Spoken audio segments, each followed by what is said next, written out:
Olá pessoal, eu estou aqui hoje para falar sobre a Agência UNEB de Inovação.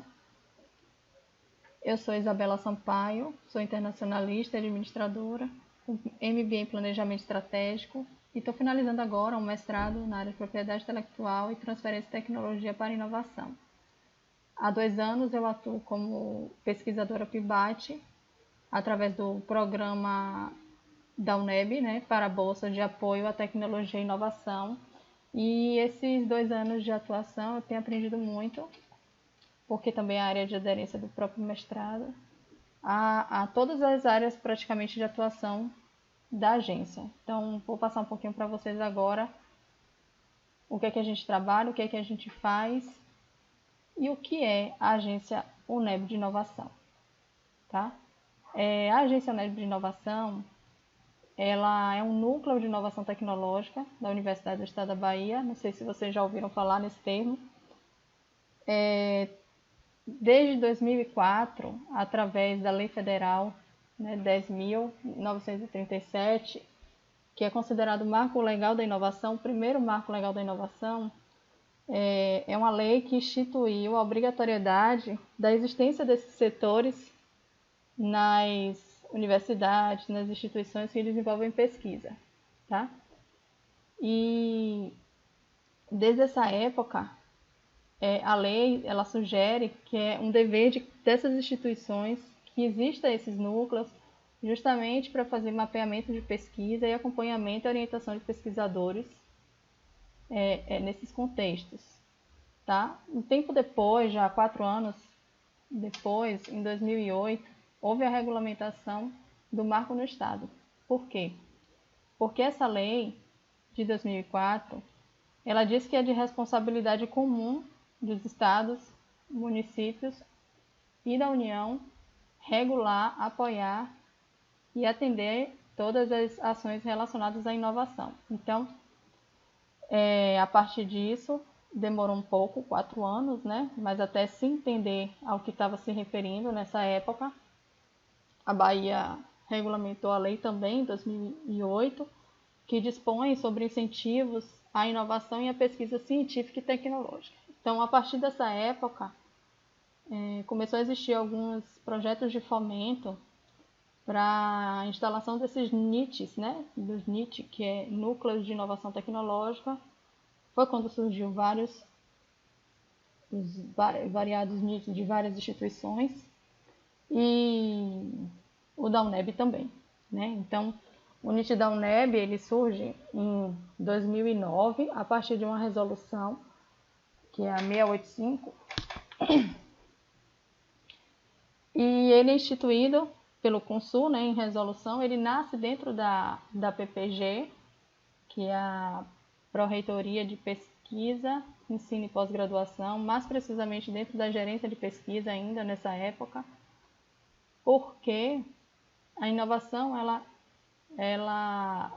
está totalmente associada à pesquisa, Então, muitas instituições chamadas ICTs, que a gente vai ver um pouco mais para frente, elas não sabiam exatamente em qual vínculo institucional esses órgãos teriam. E aí, na maioria deles, muitos até hoje ainda existem dentro das pró-reitorias de ensino, pesquisa e pós-graduação.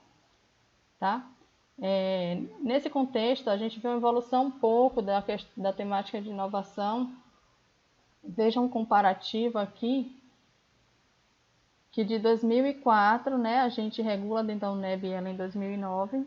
Em 2016, já alguns anos depois, bastante, a gente tem a existência de um segundo marco legal, que a gente chama de novo marco legal da inovação, que é um marco que traz muitas coisas diferentes, já advindo das experiências desse tempo aqui, Então, em 2016, 3 anos, quase 4, a gente ainda está se adaptando, nem todos os estados ainda conseguiram regulamentar a lei nova nos estados, porque ela traz muitas diferenças. E também as próprias instituições, não só as vinculadas ao estado, nem ao governo federal, como é o nosso caso aqui da UNEB, que é vinculado ao Estado, né? Então, a partir de então, começou a se falar mais de inovação. Então, a diferença entre um primeiro marco e o segundo marco é que o segundo marco ele evolui na maturidade em relação ao estabelecimento de alianças estratégicas, certo?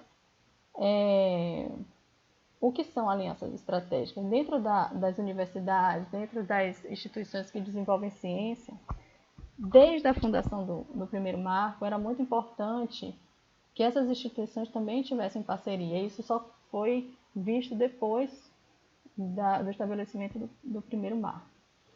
Então, o que traz de mudança é justamente que o novo marco ele traz a inovação como um direito constitucional a partir da emenda, né, constitucional número 85.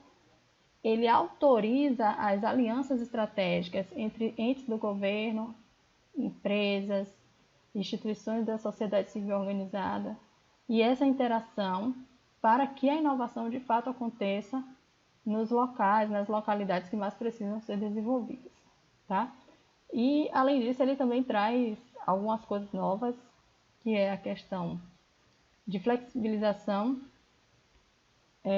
autorização de profissionais e da própria instituição participar de empresas no capital social e de alguns, digamos assim, servidores também poderem prestar serviços técnicos em outras empresas, principalmente aqueles casos que a gente chama de dedicação inclusiva, dedicação exclusiva, né? Então, esses casos, eles ainda não foram normatizados dentro do estado da Bahia.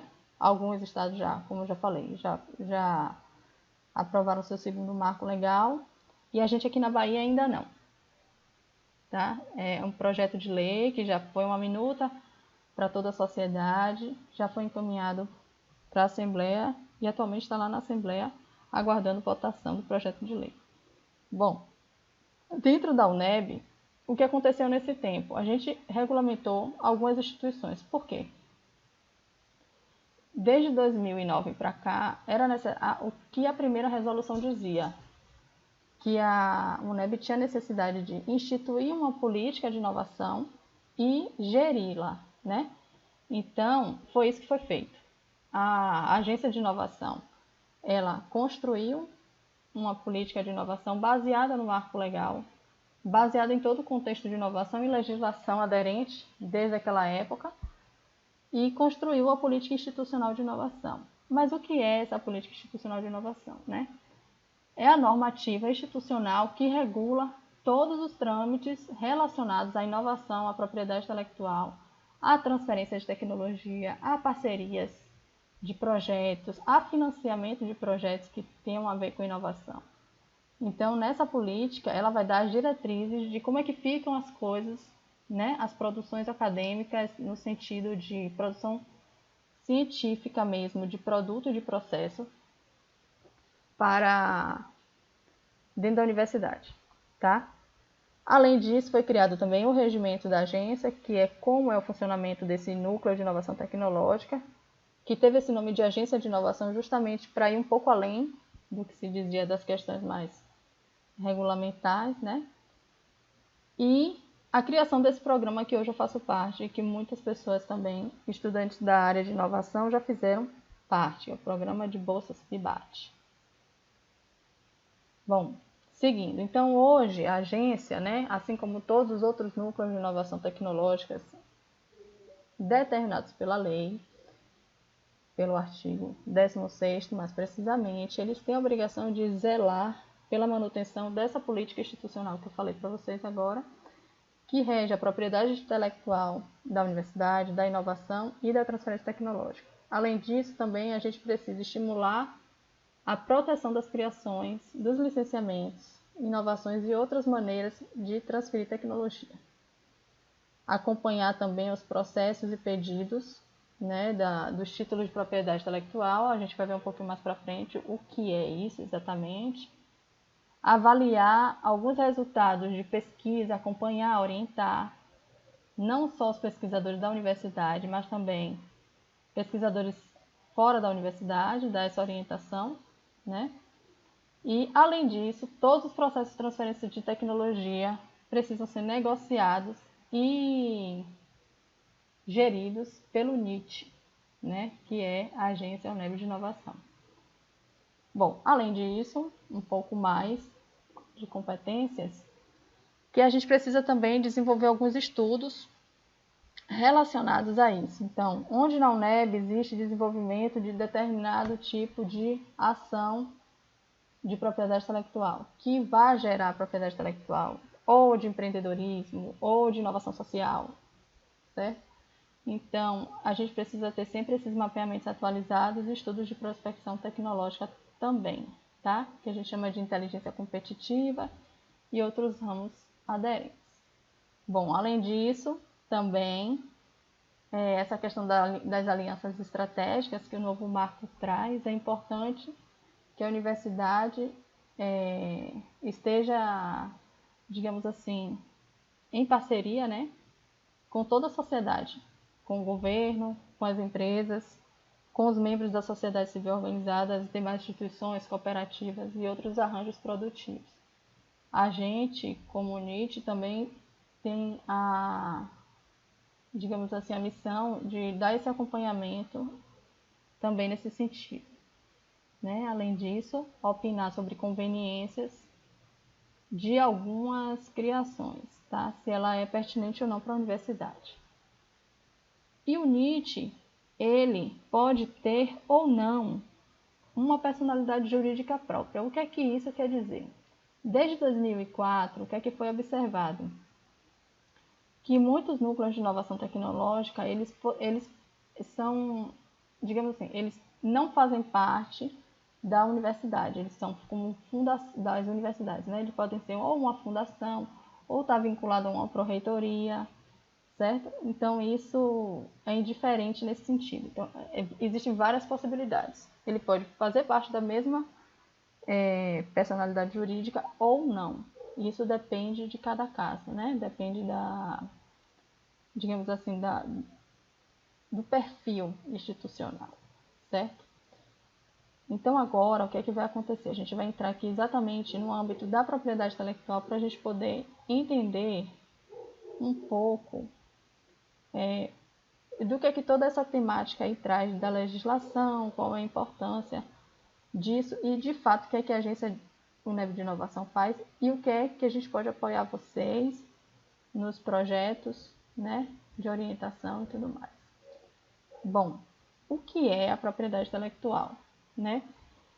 A propriedade intelectual, ela é um conceito, às vezes, que é um pouco equivocado, porque fica parecendo até um pouco egoísta, né? De dizer que você fez algo para ser difundido e, de repente, quer chamar de seu, né? Quem trabalha com educação, com difusão de conhecimento, não compreende um pouco isso. Mas, na realidade, esse termo, ele não, eu acho que ele foi empregado de uma maneira que, na realidade, seria proteção intelectual e não a propriedade advinda do direito da propriedade, necessariamente, né? Mas a proteção da produção intelectual, da ciência, né, dos projetos e das obras e outras coisas mais advindas do intelecto humano. Bom, com isso, a gente traz esse conceito que é da Organização Mundial da Propriedade Intelectual, que é uma organização internacional que rege já toda a temática da propriedade intelectual, inclusive relacionada ao desenvolvimento socioeconômico das nações. E ela traz para a gente o quê?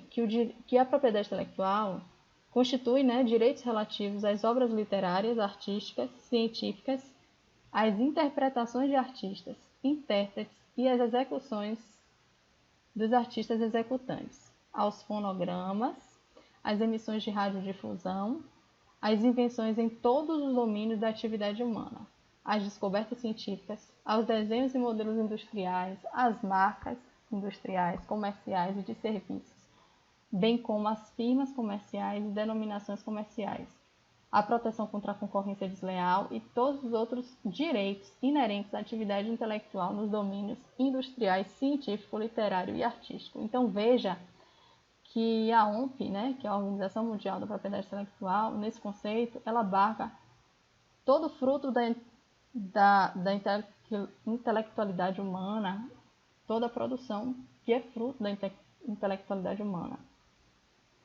Nesse sentido, né, ela abarca tanto na área literária, mais artística, quanto na área mais científica também.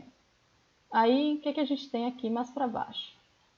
Bom, como é dividido?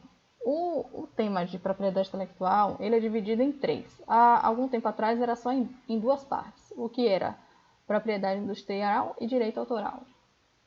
Com o desenvolvimento, né, e a percepção dessa temática, foi criada a proteção sui generis, que eu vou explicar para vocês também aqui um pouco mais para frente. Então, a propriedade intelectual, no âmbito da propriedade industrial, que quer dizer o quê?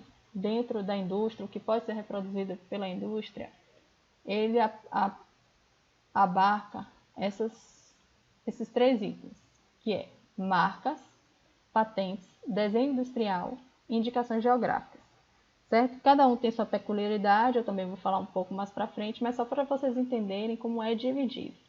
Cada um aqui tem uma legislação própria desses três, tá? A propriedade industrial, ela tem uma legislação própria. O direito autoral também e a proteção sui generis também. Cada um, às vezes, bifurca a lei. Na mesma época, são criadas duas leis diferentes para proteger determinado título, certo?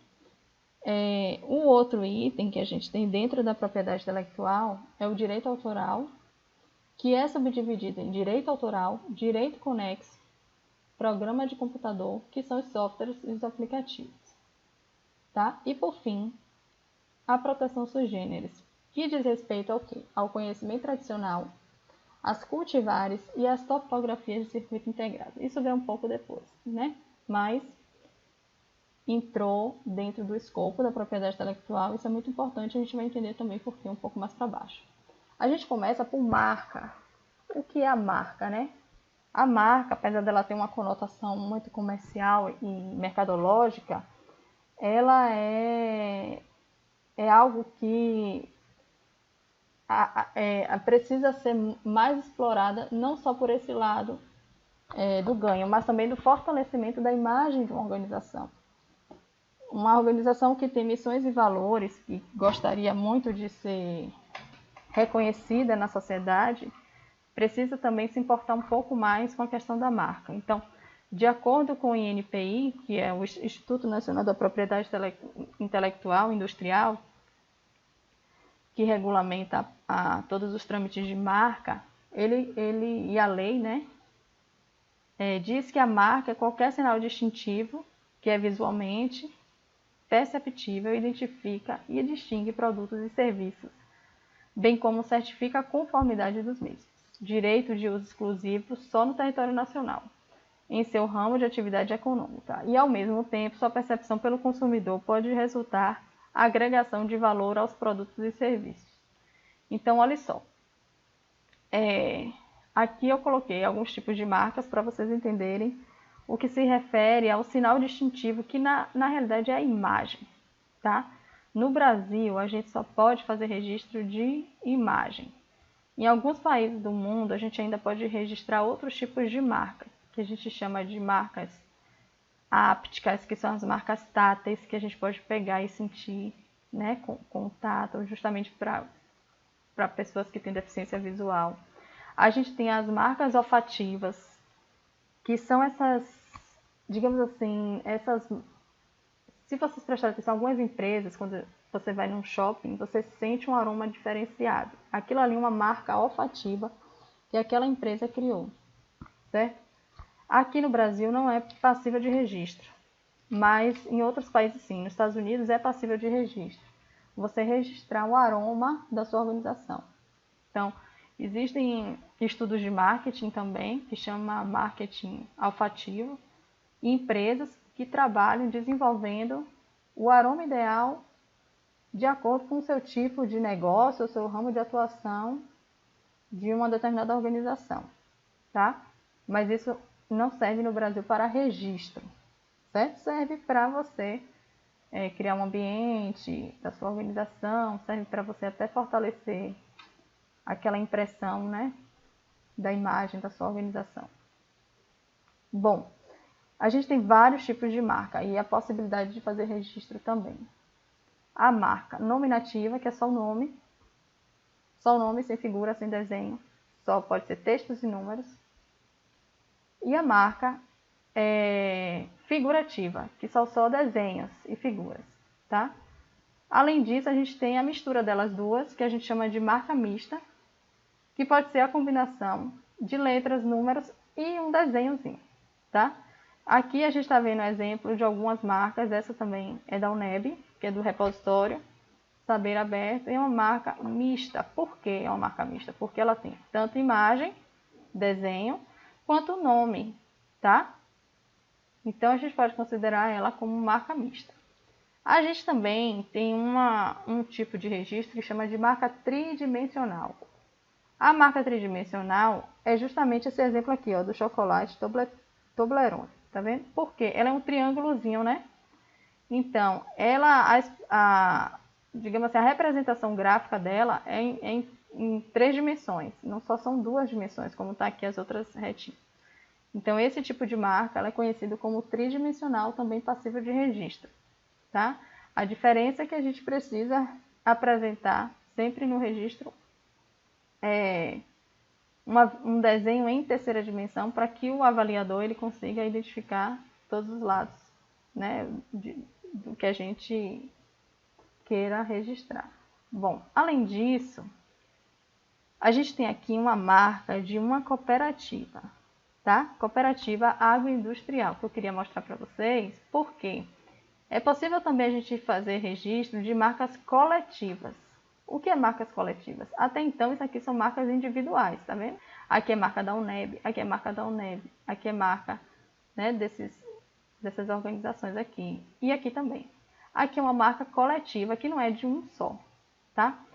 É de uma cooperativa, mas em nome de uma associação de pessoas, certo? Em nome de uma causa, em nome de uma ramo de atuação cooperativado agroindustrial. Então, esse tipo de marca aqui é o que a gente orienta muito as pessoas que trabalham na linha de frente de comunidades, que trabalham orientando associações, cooperativas. A gente orienta que eles se organizem para a criação de marca, de identidade visual e de fortalecimento dessa imagem da associação deles, da organização. Tá? Isso aqui ajuda muito também no desenvolvimento organizacional, social e econômico desses atores da sociedade civil organizada. Tá? Bom, o próximo item da propriedade industrial, que a gente fala muito e ouve muito falar, é patente, né? Tudo eu quero patentear, né? Se eu fiz um projeto, eu quero patentear. A patente ela virou um sinônimo de registro de propriedade intelectual, se você prestar atenção. Eu falo, eu quero patentear a minha ideia, eu quero patentear o meu projeto de TCC, eu quero patentear minha dissertação de mestrado. Bom, a patente, ela é um documento, tá? Na realidade, ela é quando a gente dá entrada nesse documento de patente, né? Ele é um título que a gente tem de direito de explorar economicamente uma invenção. Então, pense aí no artigo científico, né? Ele tem toda aquela estrutura de normativa da BNT. A patente é a mesma coisa, ela também tem uma estrutura que você precisa descrever minuciosamente toda a sua invenção, como ela é feita, que ela pode ser uma invenção tanto de um processo, de como é feito um medicamento, por exemplo, ou de um produto. Se você desenvolver uma caneta, né? Aí você vai descrever todas as partes daquela caneta, por exemplo, uma cadeira, um outro objeto. Só que apesar disso, ela possui alguns critérios. Você não pode criar uma coisa que já existe, tá? dentro do INPI, a avaliação é feita a partir de uma ação inventiva de novidade. São 3 critérios que o INPI utiliza para dizer se sua invenção realmente é uma invenção ou não, ou você está só inventando a roda. Então, tem todo o critério científico. Lá na agência a gente orienta de como é que se faz esse documento de patente, como é que se escreve, como é que né, a estratégia desde o início, né, desde a concepção do projeto de pesquisa também, como é feito. E para vocês saberem que podem ter alguns tipos, tá? De processo e de produto. Essa daqui que eu estou mostrando o desenho é a primeira patente que a UNEB foi concedida, que é um eletrodo, que é uma patente de produto e de processo, tá? Porque além de falar do produto, também está falando do processo, do funcionamento, tá bom? Bom, o que acontece com a patente? A patente, ela tem digamos assim, um olhar econômico muito forte em cima dela, porque um inventor que cria uma invenção, consegue registrá-la, ele tem ainda até 20 anos de exploração econômica daquela invenção. E isso, essa proteção que o INPI dá, faz com que ele consiga explorar economicamente e outros concorrentes não façam a mesma coisa, entendeu? De impedir terceiros de explorar economicamente aquela invenção que foi ele que fez. Isso vale muito em casos que a gente vê nas áreas de químicas, de engenharias, tá?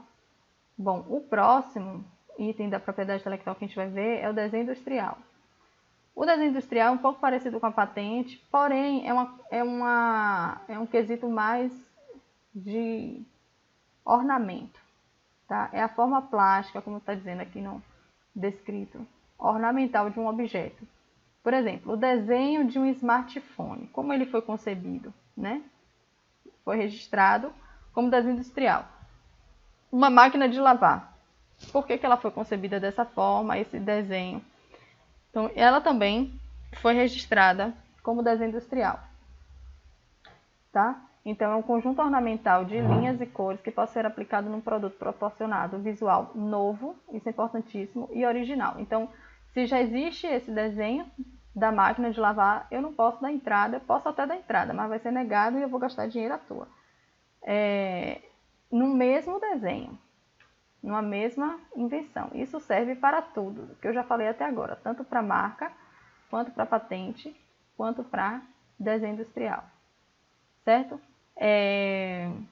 Nas áreas muito de design, desenho industrial, cursos nessa área de engenharias também utiliza muito esse tipo de proteção. Bom, indicação geográfica. A indicação geográfica ela é um tipo de proteção intelectual também, industrial, né? Associada a um território. Essa é a principal característica dela, tá? Ela pode ser dividida tanto como uma indicação de procedência, como uma denominação de origem. O que quer dizer isso? A indicação de procedência é quando aquela região ela tem uma característica específica de clima, de solo, de meio ambiente, que possibilita a produção de determinado tipo de fruta ou determinado tipo de produto qualquer que viabilize aquela característica dela. Por exemplo, que a gente está aí na tela, né? A champanhe. A champanhe foi a primeira indicação geográfica reconhecida, né? Protegida, e ela é feita a partir de uma uva de uma região específica, que é a região da Champagne, lá na França. Então, o que acontece aqui? Esse tipo de característica daquela região fez com que todo o entorno e toda aquela região também pudesse se desenvolver baseado nessa característica produtiva, né? Outro exemplo que a gente pode ter também denominação de origem, que é um jeito de produzir específico das pessoas daquela localidade. Por exemplo, uma IG recente que a gente teve foi das rendeiras, né? Ali de Sergipe. Então, elas têm uma renda típica, digamos assim, um ponto específico da costura da renda, que é característico daquela população, daquele local, que normalmente é um conhecimento que vai passando de geração em geração e aquilo ali fica como uma característica daquele local. Então, basicamente, a indicação geográfica ela sempre está vinculada a um território, né? À cultura, ao povo daquele lugar. A cachaça de Abaíra também, né? Que é um modus operandi da produção da cachaça, que já é reconhecida, né, por nós há muito tempo e ela agora também obteve o registro de indicação geográfica. Outro exemplo, charutos cubanos, tequila do México e por assim vai, né? No INPI a gente pode ter acesso a todos os registros. A gente tem aqui na Bahia algumas comissões de indicação geográfica que trabalham na farinha de Copaíba e no dendê também, tá? Dentre outros, tem o queijo de Minas Gerais. É um trabalho muito bonito também, além de... porque consegue integrar tanto a parte de desenvolvimento econômico e social, né? Instrução de orientação de comunidades produtoras, agricultura familiar. É possível auxiliar todas essas populações a melhorar seu desenvolvimento econômico e social, consequentemente, geração de renda. Então, a indicação geográfica é um dos tipos de proteção que auxilia muito nisso, tanto no início da organização até a obtenção do título em si, né? Que é uma marca, é como se fosse uma certificação de que aquele produto tenha uma qualidade derivada e originar referência naquele local, territorialidade. Bom, saímos da propriedade intelectual, ou intelectual não, da propriedade industrial e vamos para os direitos autorais. Os direitos autorais, eles podem ser divididos em somente três, que são os direitos autorais propriamente ditos, que é daquele autor da obra, do pintor do quadro, do escultor que criou aquela escultura, do escritor de um livro, de uma novela, de um pintor, né, de um quadro, de um compositor de uma música. E o direito conexo é todo direito aderente ao direito do autor. Por exemplo, um músico que fez a composição de uma música, ele não fez necessariamente sozinho. Ele precisou de um intérprete para interpretar, mesmo que seja ele ou que não seja. Precisou de músicos para executar, de uma banda, de uma iluminação específica. Então, tudo isso está coberto pelo direito conexo. Tá? Uma lei de 2008 que fala sobre os direitos autorais e os direitos conexos, certo? O interessante dos direitos autorais é que os direitos autorais ele não abarca só o direito de propriedade, que é o direito material. Ele também abarca questões do direito moral e que isso é irrenunciável. Então, mesmo que a pessoa seja criadora daquela obra, ela não pode dizer que não quer aquela obra, tá? Moralmente falando. Isso é bem interessante porque o direito da propriedade industrial ele não fala nesse sentido, mas sobre a questão patrimonial, né, da propriedade em si. Bom, dentro ainda do direito autoral, e apesar de ter uma lei própria, a gente fala dos programas de computador, né, que hoje fazem muito parte da nossa vida, né, desde há mais de 20 anos, cada vez mais, aplicativos, softwares, inteligência artificial, software de inteligência artificial e um tipo de proteção que, apesar de ser feita pelo Instituto da Propriedade Industrial, ela está dentro do escopo do direito autoral, como uma obra mesmo, né? Então, quem cria um software é considerado um autor da obra e você precisa informar qual é a linguagem que é feita, qual o código, tá? Como é o tipo de equipamento específico para que ele seja utilizado. Então, no registro do software, isso aí são informações necessárias. Vamos adiante. Agora, vamos entrar aqui no direito sui generis. O que acontece? O direito sui generis, né, daquela divisão dos três, veio depois, um pouco depois. E ele se refere a algumas outras coisas que não estavam cobertas pelas outras leis, que a gente já falou anteriormente. Que no caso, o que entrou, né, foi a topografia de circuito integrados, que nada mais é os desenhos de chips e placas processadores, que podem ser também registrados, inclusive junto ao INPI, assim como a gente registra os programas de computador. Se você inventou, né, de uma placa, criou uma placa, um novo modo de um chip específico, é possível você registrar, tá? Lembrando que o que é registrado são as imagens relacionadas e construídas ou codificadas, tá? Sobre o meio. Então, ele cobre as duas coisas. Aí, dentro ainda da proteção sui generis, a gente tem um outro tipo de proteção que chama proteção de cultivares, ou cultivar, que nada mais é do que a combinação para o melhoramento genético de algumas espécies de plantas. Tá? A gente utiliza genética, biotecnologia, botânica, ecologia. A gente observa muito aí nos cursos da área de biotecnologia, ecologia, né? Agroecologia. Muito uso de cultivares e desenvolvimento de cultivar. Eu coloquei aqui um exemplo para vocês entenderem um pouco mais o que é esse tipo de proteção, tá? Aqui é a planta original da bromélia, tá? E aqui eles fizeram uma outra combinação que resultou essa outra espécie aqui. Então, esse é o cultivar, certo? Isso aqui pode ser registrado, o DNA dele, toda como é produzido o cultivar. Ok?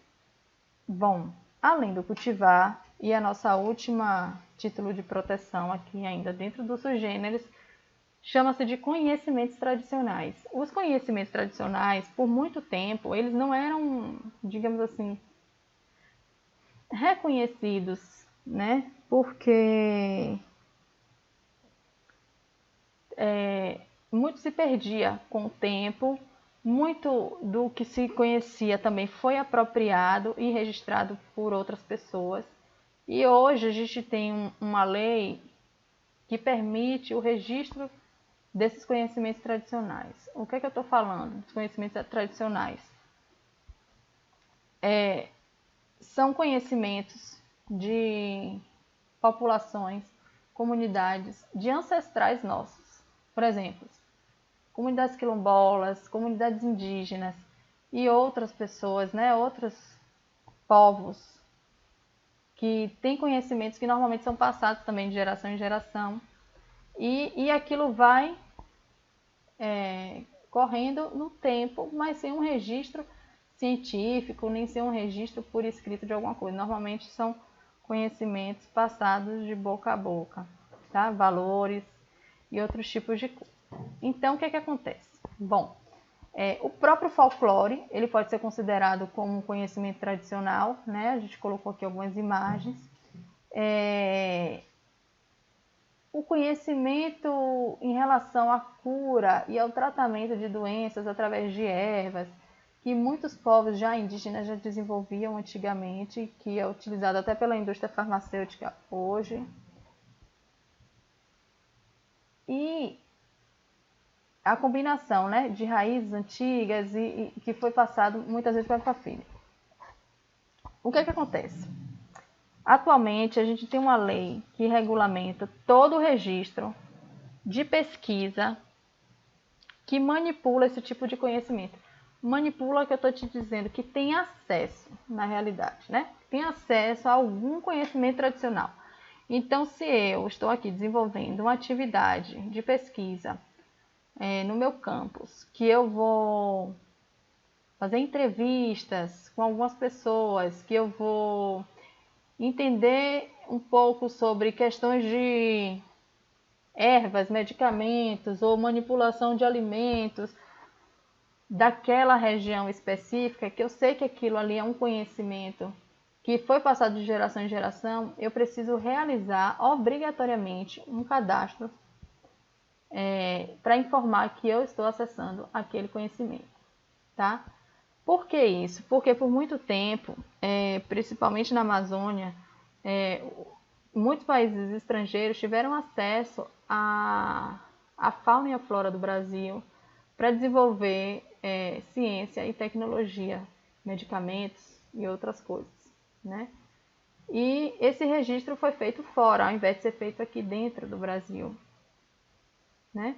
Então, para proteger isso, foi criada uma lei, né? Que é a Lei de Proteção ao Patrimônio Genético e ao Conhecimento Tradicional Associado, que obriga qualquer pesquisador a fazer o registro. Qualquer pesquisador que tenha acesso a qualquer tipo de conhecimento tradicional, seja ele relacionado às comunidades tradicionais em si, ou à própria manipulação de vegetais e etc., nesse sentido, que é inerente à fauna e à flora brasileira, ao ecossistema brasileiro, obrigatoriamente precisa registrar sua pesquisa nesse banco de dados, certo? É como se fosse um currículo Lattes da sua pesquisa. Então, o pesquisador que tem aquele tipo de pesquisa, que acessa esse tipo de informação, ele precisa somente cadastrar esse conhecimento, essa sua pesquisa nesse portal, que a gente chama de CIGEM. Não sei se vocês já ouviram falar aí, há poucos anos, um ano mais ou menos atrás, a gente teve uma chamada, né, mais forte em relação a isso, e porque realmente existe essa necessidade de toda pesquisa científica que acessa conhecimento tradicional, patrimônio genético, precisa ter seu registro no CIGEM, tá? A gente também atende, tira dúvidas em relação a isso. Bom, por fim, depois de ter falado tanto sobre propriedade intelectual, eu quis apresentar inclusive alguns exemplos para vocês poderem entender um pouco da importância disso. Às vezes a gente não consegue compreender, acha que vamos proteger para quê, né? Mas muitos, não só países, mas muitas instituições que têm investido tempo, política e agenda, não é investido só o dinheiro, né? Recursos, mas todos os tipos de recursos. Inclusive seu recurso político nessa área de propriedade intelectual, identifica-se que são quem mais consegue desenvolver em todos os aspectos, não só econômico, mas também social. Porque, pelo que vocês viram, a proteção intelectual ela abrange todo tipo de produção intelectual, né? Independente de você ter mais desenvolvimento intelectual, acesso à educação em si, do que o outro. Claro que sempre beneficia um pouco mais, mas não necessariamente. Quando você vê a questão da IG, a questão do acesso aos conhecimentos tradicionais. Então, tudo isso é realmente uma oportunidade de melhorar os índices nossos de desenvolvimento socioeconômico, tá?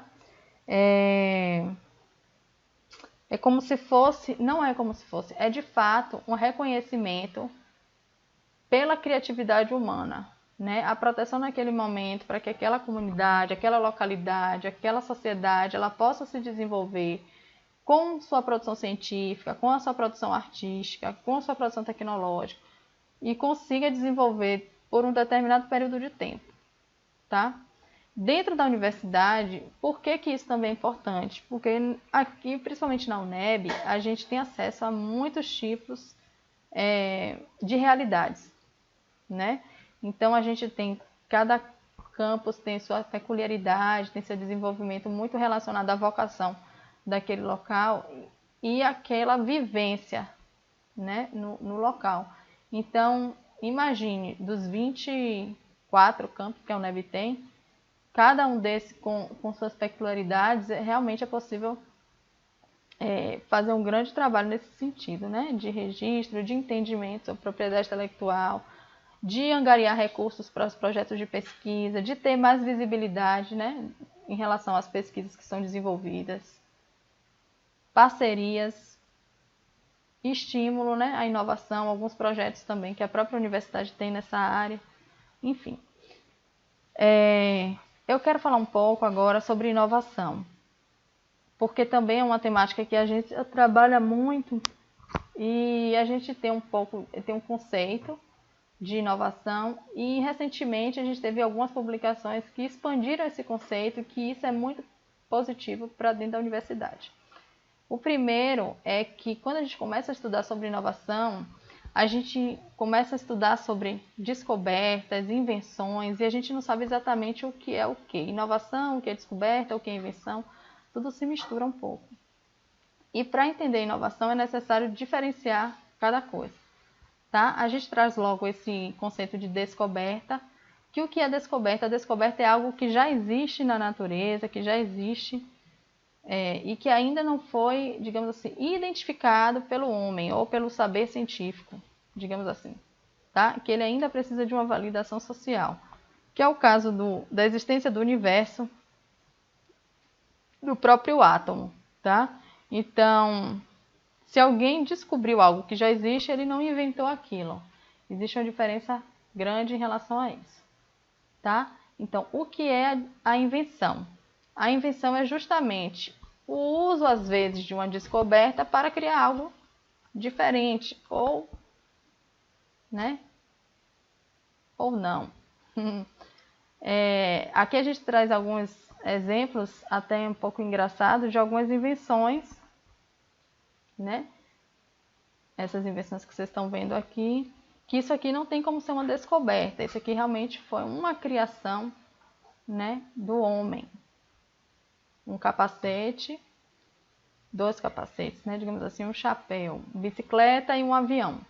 Então, existe um estudo, existe uma prototipagem que a gente fala, né, que é o início da produção daquele artefato, daquele produto. Isso pode ser configurado como uma invenção, tá? E a inovação não necessariamente é a invenção. Por quê? Porque a invenção nem sempre ela dá acesso à sociedade. A sociedade tem acesso.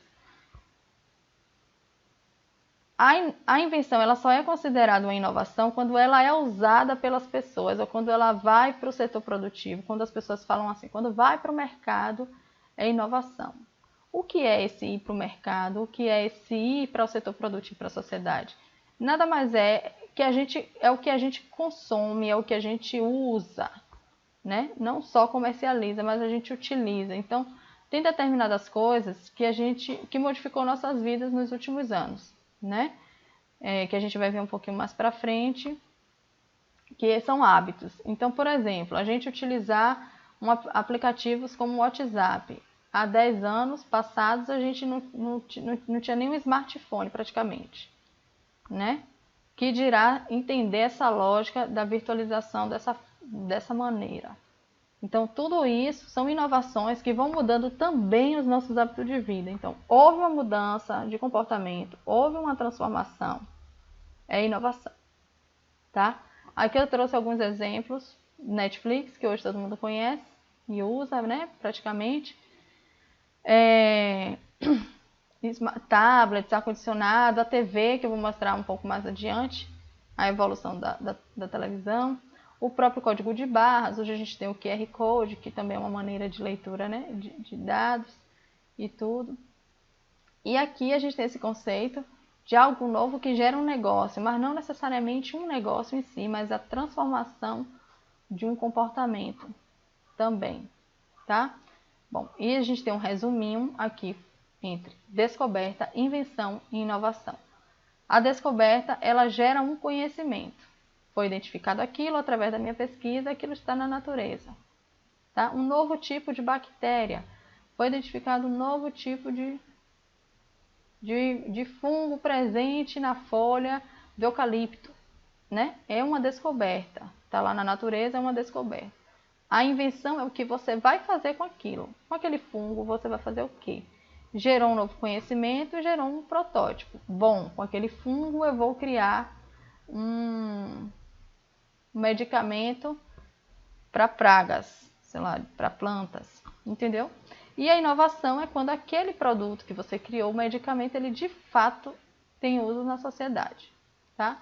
Passou dos testes clínicos, passou de todos os testes vai para a sociedade. Então, gerou conhecimento, gerou protótipo, está na sociedade, está no mercado, mudou hábitos, é inovação. Ok? Bom, com isso, a gente traz aqui alguns conceitos de inovação que são mais evidentes para a gente nesse contexto, que é o da própria lei, do primeiro marco legal da inovação, que fala sobre a necessidade de se ter uma novidade, né? Ou o aperfeiçoamento de algo no ambiente produtivo e social, que resulte em novos produtos, novos serviços, novos processos e que traga novas funcionalidades, tá? Esse é o conceito do marco legal. Então, a inovação ela precisa resultar em melhorias de efetivo ganho e qualidade ou desempenho para uma determinada situação. Bom, aqui é um outro conceito que a gente traz em relação à introdução de novos produtos no mercado, processos, métodos ou sistemas não existentes anteriormente. Esse é um conceito, digamos assim, mais tradicional, um pouco mais mercadológico, no sentido de que a inovação é exatamente um novo produto no mercado, tá? Mas não necessariamente só isso, mas é muito convencionado esse conceito aqui também. E um outro conceito, que é um conceito de referência, porque ele vem da Organização para a Cooperação e Desenvolvimento Econômico, que a gente chama de Manual de Oslo, que é um documento referência para quem estuda essa área de inovação, propriedade intelectual, que a implementação, a inovação, ele é considerada a implementação de um produto que pode ser um bem ou um serviço novo ou significativamente melhorado. Ou um processo, que pode ser processo de marketing, processo organizacional, uma nova prática de negócio. Certo? Então, trouxe uma novidade, trouxe uma mudança, está sendo comercializado, está sendo utilizado pela sociedade, é inovação. Tá? A gente traz aqui a questão da inovação de produto, tá? Ou inovação de bens e serviços. O Netflix, deixa eu ver no próximo slide, que eu acho que eu falo dele aqui. Falo. Essa questão do Netflix, do Spotify, ela é uma inovação, tá? É uma inovação, inclusive, de mudança de hábito, né? Porque até então, antes da chegada do Netflix, a gente ia para a locadora alugar fita para assistir ao DVD. Né? E depois disso, o Netflix mudou nossos hábitos, e não só o Netflix, mas como todas essas empresas que trabalham com streaming, que é a reprodução, né, de CDs, de vídeo e música por um aplicativo em tempo real, que é o tempo da pessoa, né, que quer. Então, isso trouxe uma inovação, tanto em produto também como serviço, certo? Eu tenho exemplo aqui de algumas inovações de produto.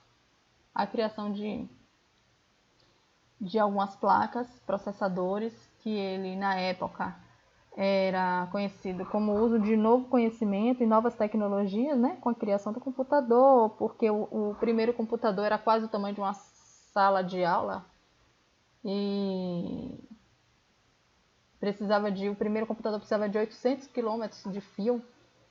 Imagine, hoje você vê tudo numa pequena placa. Então isso realmente foi inovação na área de tecnologia, né? E hoje a gente vê cada dia mais a tecnologia avançando nesse sentido, tá?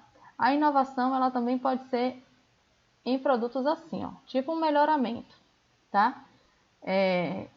Novo ou combinação de outros. Por exemplo, aqui parece o quê? Um fone com MP3, pendrive e tudo mais associado, né? Então é a mistura de vários tipos já de tecnologias conhecidas combinada. Ela é inovação, tá? E o melhoramento também de características funcionais, que é o exemplo de algumas roupas, de alguns tecidos, que são utilizados para melhoramento funcional do produto ou, né, de algum processo. Bom, aí como eu já tinha falado antes, esse exemplo aqui da questão dos bancos online, né? Hoje muito raramente as pessoas vão em banco ainda para fazer pagamentos e para realizar outros tipos de transação financeira. A gente tem os fintechs, que são os bancos que não existem fisicamente, né? em acesso ao público. E a gente também tem várias outras empresas que também trabalham dessa maneira. Com serviços de streaming, por exemplo, como Netflix, como Spotify, que mudou totalmente a nossa realidade, tá? Então, eles mudaram quanto à eficiência, também quanto à velocidade, né? E mudou normalmente a nossa rotina de vida. Bom, qual é o propósito da inovação em si? Reduzir custos, a gente já sabe, de alguma maneira melhorar a qualidade, produzir e distribuir novos produtos significativamente melhorados, tá? Isso aí que a inovação de processo ela prevê. Eu queria trazer um exemplo aqui para vocês de alguns processos administrativos que foram facilitados dentro da universidade e que torna, de certa forma, até a universidade como uma referência na administração pública dessa área. Que a gente possui um setor só para desenvolvimento de projetos na UNEB, no Campus 1, que criam softwares e algumas ideias para facilitar e otimizar o trabalho da organização. Então, com isso, já houve a produção de vários softwares dentro da UNEB, a maioria utiliza, né? Que é os softwares todos para matrícula, para acadêmicos, para iniciação científica, para pós-graduação, o próprio Pandora, para matrícula, para emissão de diplomas, tudo isso foi produzido dentro da própria UNEB. Então, isso pode ser considerado realmente uma inovação de processo, tá? Eu vou colocar aqui também para vocês esses exemplos. Outro tipo de inovação que o manual cita, inovação em marketing, que a gente vê muito no ramo empresarial, mudanças na embalagem de um produto, para ela se tornar mais sustentável, ou mudanças na cor, na identidade visual de um produto, para que ela seja aceita por um público específico, entendeu? Tudo isso pode ser considerado a inovação em marketing. E a inovação organizacional também é isso. São modelos de gestão que podem ser implementados, novas práticas, novas rotinas, né? Tudo para poder otimizar e melhorar as relações dentro da organização. Veja como é bem abrangente os conceitos do Manual de Oslo. E quais os impactos, né, da inovação propriamente dita? Os impactos, eles podem ser incremental e pode ser considerado inovação radical ou disruptiva, que a gente já viu nos exemplos anteriores, mas eu vou botar mais alguns aqui para vocês verem, que a incremental é quando ela melhora ou aperfeiçoa alguma coisa, ou um produto, ou um processo, certo? E a radical é quando ela muda tudo, tipo Netflix. Chegou, mudou tudo, né? Então, ele mudou a estrutura de mercado e até além dele mudar o mercado dos consumidores de fita de vídeo e de locação de DVD, ele acabou praticamente com esse mercado e ainda cria um outro, que é o de consumidor de tecnologia streaming, né? Não só ele, quando eu falo Netflix, eu falo todas as empresas desse ramo, a Amazon, né? A própria Globoplay, que agora está tanto assim, e todas as outras empresas que estão virando streaming justamente para poder entrar também nesse setor. Bom, aí, só para a gente ver a inovação incremental, como é o aperfeiçoamento da tecnologia. A gente tem um históricozinho aí da televisão, desde quando ela era tubo de imagem, não é da minha época não, hein?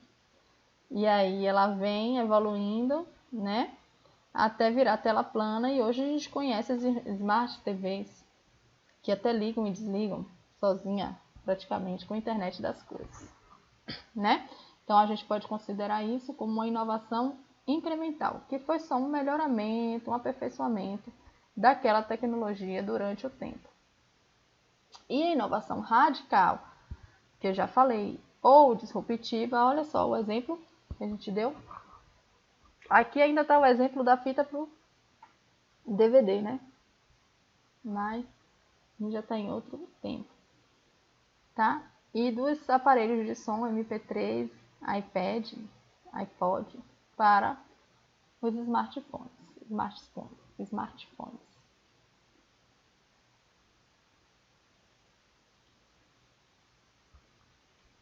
Continuando aqui, vamos falar um pouco sobre inovação social, tá?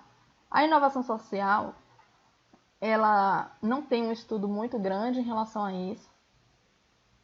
É uma temática que ainda se está começando a se estudar, porém a gente tem muita vivência disso já, né? Então nada impede também que a gente comece a produzir mais coisas sobre inovação social e nossas experiências aí na linha de frente, nos nossos trabalhos, nas escolas, no ambiente de educação, nas empresas, né? Esse conceito que a gente traz aí da inovação social, que é como se fosse uma solução, a inovação que traz a solução para um problema social, né? Uma solução exatamente mais efetiva, mais eficiente e sustentável. É aquele tipo de inovação que se preocupa com o meio ambiente, que se preocupa com outras questões além do ganho econômico. Porém, a gente tem ainda muitas divergências nessas correntes teóricas, certo? Que diz que a inovação social e a inovação tecnológica, ela não são diferentes, são divergentes, tá? Eu trouxe alguns conceitos aqui para vocês que falam um pouco das duas, alguns autores, que falam que a inovação tecnológica, ela não tem como ter digamos assim, um viés social, já que ela só pensa em maximizar lucros, certo? Que a inovação social centra-se na criação de ofertas de melhores soluções para humanos, que a inovação social não provoca uma melhoria tangível, mas uma modificação de atitudes, né? Olha só, já ouvimos isso aqui, né? Falar de inovação e percepções, levando ao aparecimento de outra maneira de colaborar, consequentemente permitir o benefício. E a inovação social está recorrente associada às novas combinações de recursos existentes, modos de cooperação, de colaboração, e não propriamente dita a novidade em si mesma. Isso são opiniões, né, de vários acadêmicos em relação à inovação social e tecnológica. Bom, a inovação social, ela não pode ser patenteada, olha só, ou escrita e deve estar em harmonia com o contexto social específico. E a maior parte das inovações sociais surgem localmente, e a inovação tecnológica aparece no meio acadêmico e empresarial. Então você veja que existem ainda vários autores, tanto mais radicais quanto um pouco mais flexíveis em relação à inovação social e tecnológica, né? Porém, tem um autor que diz, né, esses autores que falam que a inovação tecnológica, ela tem um fim social, de alguma maneira. Por quê? Porque ela está baseada na solução sempre de um problema existente, né? E que esse problema, normalmente, ele não é um problema de um indivíduo só. Ele é um problema de um grupo, de um coletivo, de alguma maneira. Então, como é que nós podemos fazer com que a inovação social, social e a inovação tecnológica andem juntas, né? Principalmente dentro do nosso ambiente aqui, da universidade. Eu trouxe alguns exemplos interessantes para vocês sobre a inovação social, certo? O primeiro que eu trouxe é essa foto, não sei se vocês conseguem enxergar direito, é a do chamado Yunus, lá na Índia, que ele criou o Banco dos Pobres, tá? Algum tempo atrás já, quando não se existia isso. Ele criou um banco de microcréditos para que pequenos produtores pudessem fomentar, impulsionar seus pequenos negócios e assim, de certa forma, desenvolver, né? Gerar renda e se desenvolverem. E isso foi muito benéfico lá na Índia, tanto que reverberou mundialmente. Hoje é um instituto Yunus de inovação social mundial, a gente tem uma sede dele no Brasil. E ele iniciou com esse trabalho, tá? Fazendo pequenos empréstimos, como um banco, aqui essa foto de baixo, para vocês verem. um pequeno banco fornecendo microcrédito a juros baixos, justamente para empreendedores locais, comunidades, poderem se desenvolver. Aqui em cima eu coloquei a foto de um projeto de uma startup que reuniu numa plataforma de um aplicativo todos os catadores de lixo, né? De lixo reciclável, de resíduo reciclável. Então ele conseguiu fazer um mapeamento e fazer um cadastro desses catadores. E aí a pessoa solicita a coleta desses materiais e como se fosse um Uber, mais um Uber de catadores, né? E aí eles vão na localidade, catam e conseguiu organizar isso, conseguiu fazer com que os catadores tivessem uma clientela normalmente fixa, um entendimento sobre a organização deles, né, na proposta deles de trabalho e melhorar também essa condição de vida. Bom, a própria economia criativa, que a gente tem muitos projetos dentro da universidade que trabalham disso, inclusive associado à propriedade intelectual, tá? Que, né, a gente tem muitos resultados de inovação social que propõe necessariamente que a gente conversa muito sobre a integração do currículo com a realidade social, ou seja, isso já existe muito na universidade, né? Acredito que vocês façam isso já muito também. Essa integração do que é aprendido teoricamente na matriz curricular, na interdisciplinaridade das disciplinas, que consiga realmente ser aplicado à realidade social, para poder auxiliar nessa transformação, né? Não só na formação educacional do indivíduo em si. Bom, como algumas atividades de ensino, pesquisa e extensão podem auxiliar soluções e problemas e também criar novas oportunidades para a sociedade. Eu queria mostrar aqui esse caso daqui do meio, que é a história de um egresso aluno da UNEB que criou um aplicativo de gamificação, que ele gamificou a história da Bahia. Então, tem a Revolta dos Búzios, tem outras histórias, marcos históricos da Bahia, que ele colocou tudo como um jogo. Então, por que isso? Porque isso facilita a aprendizagem de algumas faixas etárias dentro da educação, né? Então, ele tem tido aqui mesmo bastante evidência nessa apresentação desse projeto. E a gente também apoia muito essas iniciativas dentro da Agência de Inovação. E aí, por isso que eu gostaria de começar apresentando nossas ações para vocês, tá? Para além de tudo que vocês já viram, né, lá no início, baseado no marco legal que a gente faz, que é mapeamento de potencial e de inovação, ações educativas na área de inovação, né, de cursos, de treinamento, de orientação, em todas essas áreas aqui, bem especificadamente, que eu falei para frente, para trás no caso. Apoio de parcerias, convênios, principalmente na área de inovação, orientação e cuidados para a proteção, ou seja, existem alguns critérios em relação ao desenvolvimento de pesquisa, né? Se você está desenvolvendo uma pesquisa, ela já foi publicizada, não foi, a gente também dá toda essa orientação para que se tenha cuidado antes de cair em público, em domínio público, né? Todos os trâmites de transferência tecnológica e difusão da informação sobre inovação também faz parte da nossa gestão da política de inovação e ações da agência. O que eu gostaria de mostrar primeiro para vocês tem a ver com o da inovação social, que é um portal que a agência de UNEB de Inovação criou em 2017, que certifica programas, ações, projetos inovadores dentro da universidade, tá? Chama-se Portal Inova Mais UNEB. O pesquisador que tiver interesse, ele pode cadastrar seu projeto na plataforma, vai ser analisado por uma equipe técnica na área de inovação e, ao final dessa avaliação, o projeto, se passar todas as etapas, ele vai receber um certificado de projeto inovador.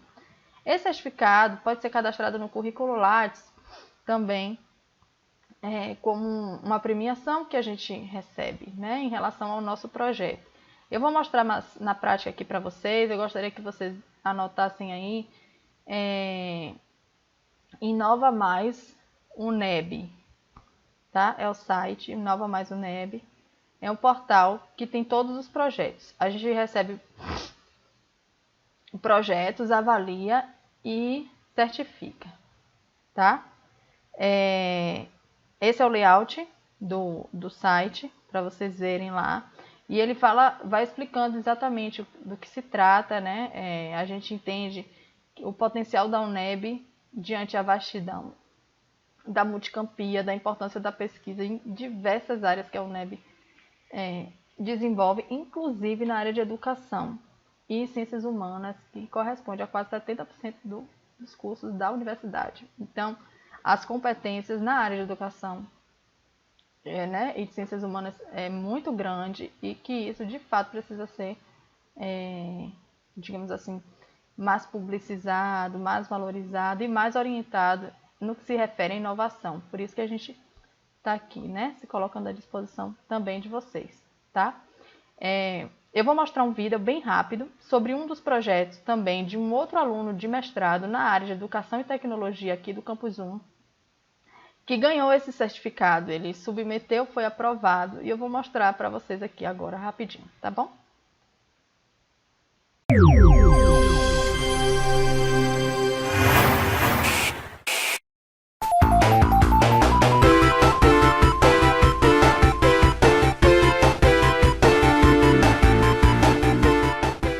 Então, esse trabalho que nós desenvolvemos durante a pesquisa, ele é um trabalho que ajuda os alunos a aprender, né, de forma engajada, utilizando a lógica, né, os desafios e as regras do jogo.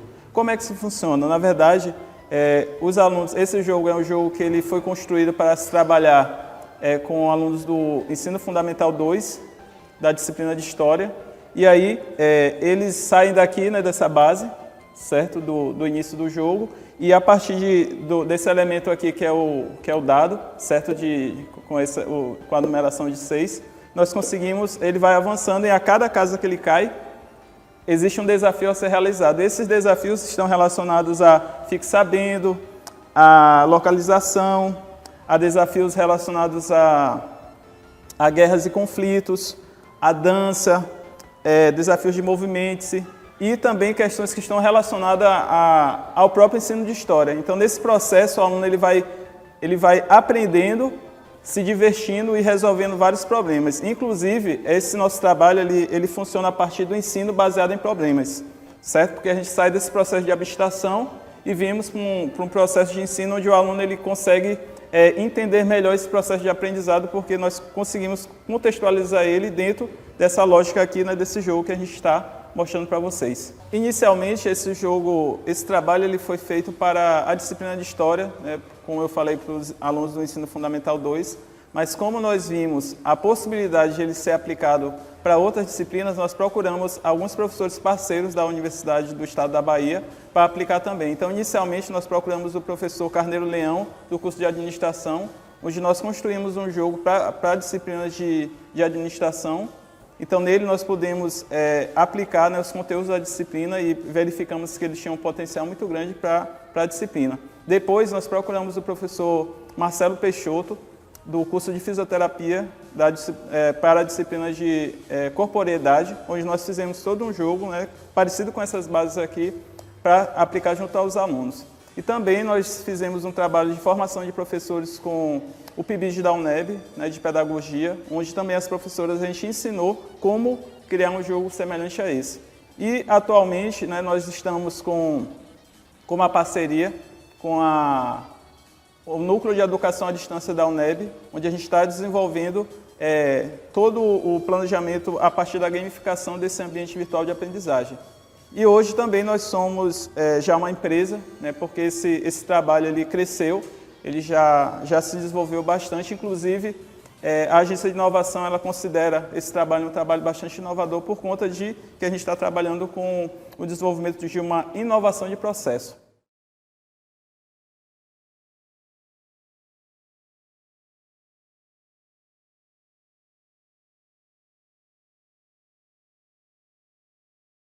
Pronto. Então aí vocês viram, né, um exemplo de um projeto desenvolvido na UNEB que iniciou como uma ideia e maturou dentro de todo o aprendizado advindo no programa de pós-graduação, e o egresso, depois de sair, montou uma empresa já com esse, né, inspirado nesse projeto. Assim como esse caso, nós temos muitos outros também. Vocês podem dar uma olhadinha lá no portal Inova Mais UNEB e conferir, tá? Acredito que aí também, no campus de vocês, tem muitos projetos desse tipo, que são projetos inovadores, né?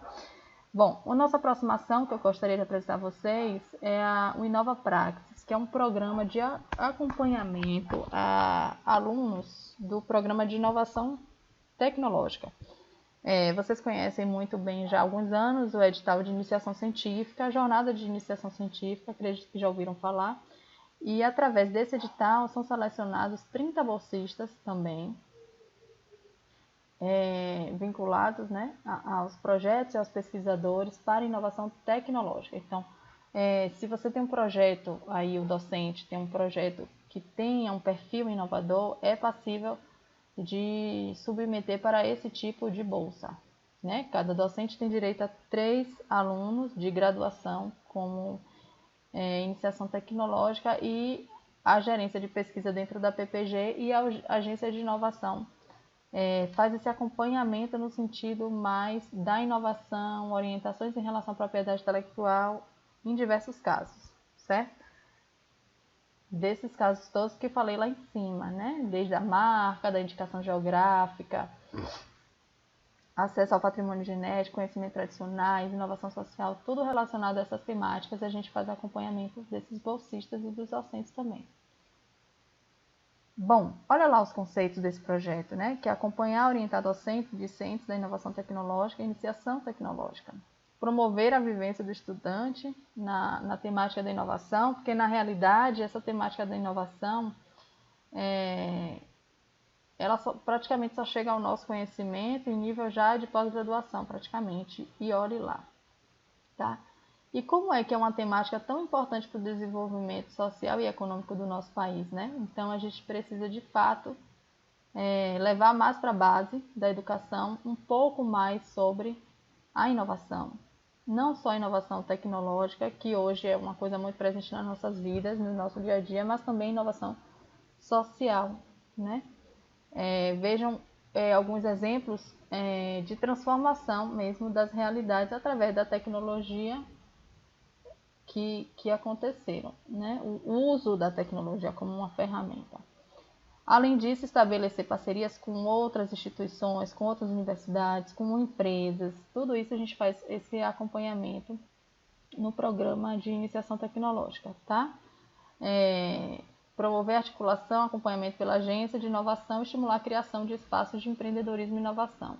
Se aí existe um espaço que é possível criar um ambiente de inovação ou fomentar um pouco mais dessas práticas inovadoras que são desenvolvidas no departamento, a gente também pode dar esse apoio. Eu quero mostrar para vocês algumas imagens da jornada de iniciação científica do ano de 2019, 2018, que foi o primeiro ano que a gente começou esse projeto, tá vendo? A apresentação dos banners de IC e a apresentação dos produtos também, que foram oriundos da pesquisa científica. Então, teve produtos, né? Os meninos aí da robótica, da impressora 3D, o pessoal da gamificação, que é um grupo de pesquisa também que tem aqui de comunidades virtuais do Campus 1.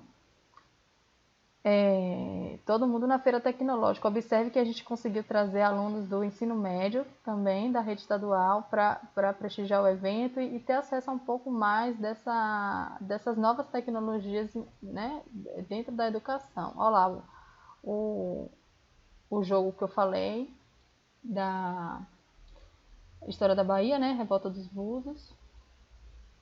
Bom, então é isso. Nesse projeto Inova Praxis, a gente dá esse acompanhamento também, mas é normalmente voltado a projetos de pesquisa de iniciação científica e tecnológica. Bom, além disso, a gente conta com um espaço lá no Parque Tecnológico da Bahia, que é digamos assim, uma estrutura do governo, mas que cedia várias instituições, tanto privadas quanto públicas, dentro desse ambiente para fomentar a inovação em vários aspectos. A gente tem um espaço lá que vocês podem conhecer, né? Marcar uma visita para conhecer como é que funciona o espaço de coworking, de socialização. Agora que está meio complicado nessas condições, mas acredito que futuramente dê para a gente materializar isso tudo, tá? Um outro projeto da agência de inovação é a agência aberta, que a gente chama de agência aberta porque é um projeto que aceita estudantes de alguns programas de pós-graduação, principalmente os profissionais que exigem uma vivência no ambiente profissional, né? De inovação. E a gente teve bons resultados desse projeto, que foi a criação de vários materiais instrutivos para toda a comunidade unebiana, né? Algumas cartilhas e manuais para ajudar na orientação, fora que esses alunos também puderam entender um pouco da rotina de um NIT, né? Da agência. Um outro projeto que também está à disposição, né? Uma outra ação da agência, que é a gente faz orientações sobre espaços de inovação. Falei um pouco, né? A gente criou um manual para quem tiver a intenção de compartilhar algum espaço dentro da universidade, dentro de um departamento, como equipar, como organizar, o que é necessário, tá? E a agência de inovação também faz essa orientação. A agência itinerante, também pelo mesmo motivo das visitas físicas que a gente não está podendo fazer, mas é um programa da agência que vai nos campi, né? Em cada campus da universidade.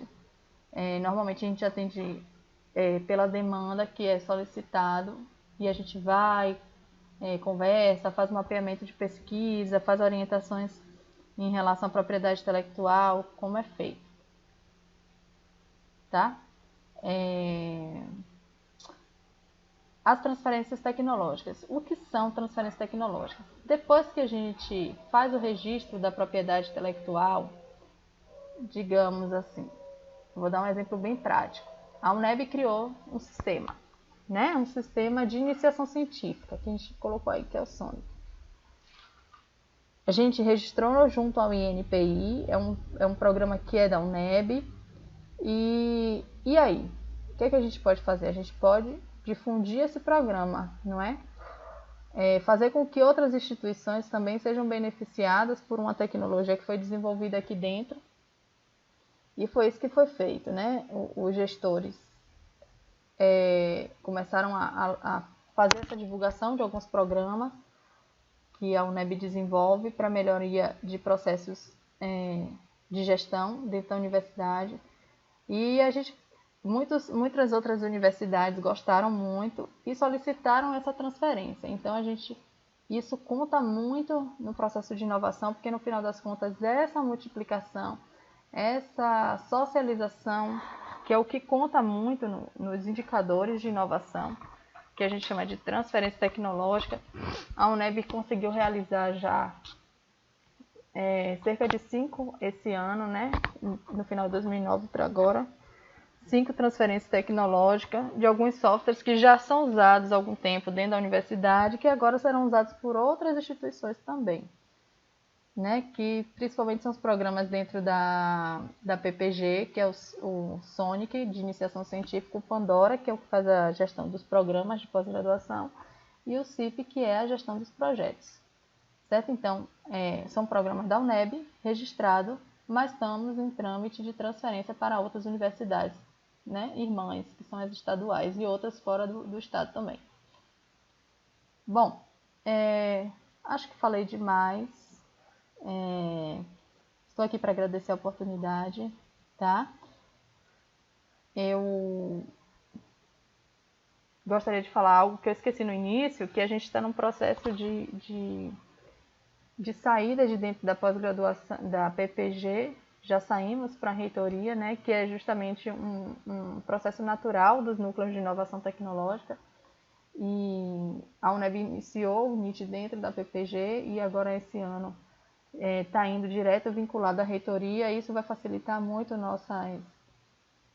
nossas atuações, né, para poder atender vocês, os programas. A gente trabalha em parceria com a PPG, porque sempre fomos PPG de alguma forma, né?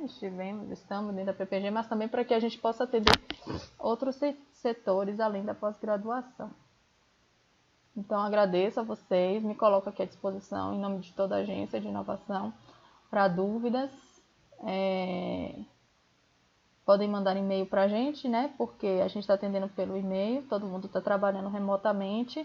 Essa é a nossa equipe, a gente não conta com uma equipe muito grande, que é sob a coordenação do professor Gilear, e a gente tem 2 colegas que são do quadro, que é a Adriana e Júlia, que fazem parte do quadro da UNEB já dentro da agência. E tem essa equipe aqui inteira de bolsistas, né? Que, como eu, são outros colegas, que cada um é especialista em uma área, que está disposto aqui, disponível para atender vocês, né? Nas suas demandas aí dentro do curso. Seja sobre o projeto, sobre alguma dúvida de pesquisa, se é possível de registro, né? Se o pessoal pergunta, vai patentear? Posso patentear? Eu tenho uma ideia. Como é que eu poderia proteger essa ideia? Certo? Então, estamos aqui à disposição. Muito obrigada pela oportunidade. Até a próxima. Obrigada. Tchau, tchau.